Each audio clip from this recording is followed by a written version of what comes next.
in a city that never sleeps. Tonight, everything feels painfully still. Hong Kong, a place of lights, noise, and movement, is suddenly wrapped in silence. A silence filled with fear, uncertainty, and the desperate hope that the next phone call, the next announcement, the next stretcher, might bring good news. Families stand behind barricades with trembling hands. Friends stare at the burning building, refusing to leave. Strangers whisper prayers into the cold night air, because somewhere inside that smoke-filled structure are people who haven't come home. This is not just a news story. This is human pain, human hope, and the longest, most agonizing weight of their lives. Tonight, we tell their story. Tonight, we stand with those waiting in the dark. Tonight, we say, hang in there.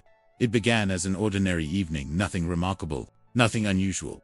Just another night in a building where people cooked dinner, finished homework, scrolled their phones, and prepared to sleep. But then, everything changed. A spark, a flash of heat, and within seconds, flames began crawling across the walls like a living creature unleashed. At first, only a faint smell of smoke drifted through the corridors. Residents opened their doors, confused, unaware the fire below was already gaining strength. Then came the alarm. Shrill, piercing, echoing through hallways, filling rapidly with choking smoke.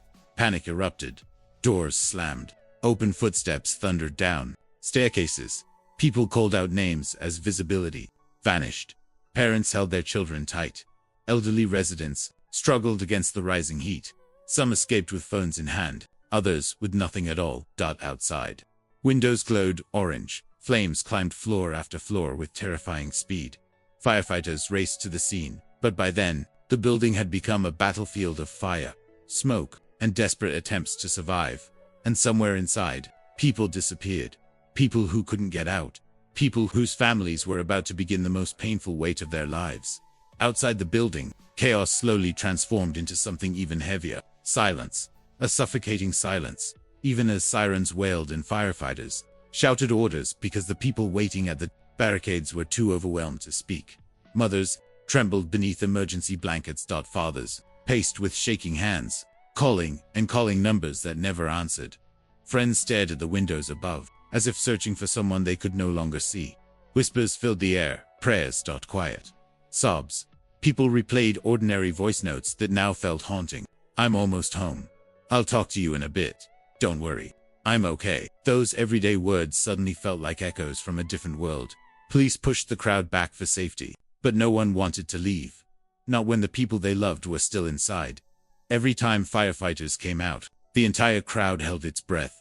Every stretcher, empty or occupied, turned their hearts upside down. And the question repeated in trembling voices, have they found anyone yet? The answer was always, not yet. Inside the building, the world was unrecognizable. Scorched walls, twisted metal, smoke so thick, flashlights barely cut through it. Floors weakened by heat, threatening collapse with every step. Firefighters moved in slow, disciplined formation, searching room by room, corner by corner. Their radios crackled. Visibility zero. Stairwell compromised. Proceed slowly. Any signs of life? Negative. Continue. It was a race against time, but also a journey into danger. The crews knew that, at any moment, the building could shift, flare, or fall. Still, they pushed forward, driven by duty, hope, and the weight of lives depending on them. Outside, families watched the rescuers disappear into the smoke, praying the next stretcher carried hope. Not heartbreak. Every minute felt like an eternity. Every silence felt like a threat. The world held its breath, waiting for news that never seemed to come. As hours passed, the crowd outside grew not in noise, but in sorrow. People held up photos, printed images, phone screens, wallet pictures, each one a life suddenly torn from routine.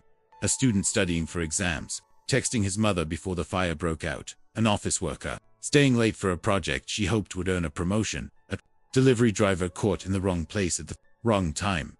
A couple enjoying a quiet night at home after a long week. Ordinary people, ordinary lives. Interrupted by an extraordinary tragedy. Bat families stepped forward to speak, voices shaking, hands trembling.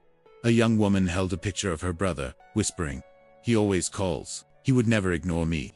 A man repeated the same line through tears. "She was behind me when we ran. I thought she was behind me." These were not statistics, not headlines, not case numbers. These were human beings, beloved, irreplaceable, each one surrounded by people living through the worst night of their lives. Midnight turned into early morning, but no one left. They didn't care about the cold. They didn't care about exhaustion. They cared about only one thing, the missing. Candles began to line the barricades, tiny flames flickering against the dark. Each candle was a symbol, a prayer, a plea, a hope. Firefighters moved in and out of the building, silhouettes framed by smoke. Every time they emerged, the crowd fell silent. Some shook their heads. Some whispered updates. Some kept walking, too drained to speak. Parents whispered their children's names. Friends stared at silent phone screens. People held on to each other, whispering, "Don't give up, they'll find them. Hang in there." Hours dragged. Fear and hope twisted together. Still, they waited, because leaving without answers would break them even more. As dawn slowly arrived, one question echoed across the tired, tear-stained faces. Will they be found? When the sun finally rose over Hong Kong, the city looked unchanged, but nothing felt the same. The fire was out. The smoke had faded. But for the families waiting outside, the greatest battle was still inside their hearts. This tragedy is a reminder, brutal and unforgettable, of how fragile life truly is. One moment, everything is normal. The next moment, tomorrow, disappears. But from the ashes of heartbreak, something powerful emerged. A city standing together. Strangers becoming family. Rescuers pushing past exhaustion. Communities offering warmth when everything felt cold. Because even in darkness, humanity shines. As we reflect on the lives changed forever, one message rises above the pain. A message shared by families, rescuers, neighbors, and an entire city. Hang in there. Hang in there for the missing. Hang in there for the survivors. Hang in there for the families. Hang in there for the hope that tomorrow somehow will be better. This is not just a story of tragedy. It is a story of love, loss, courage, and unbroken hope.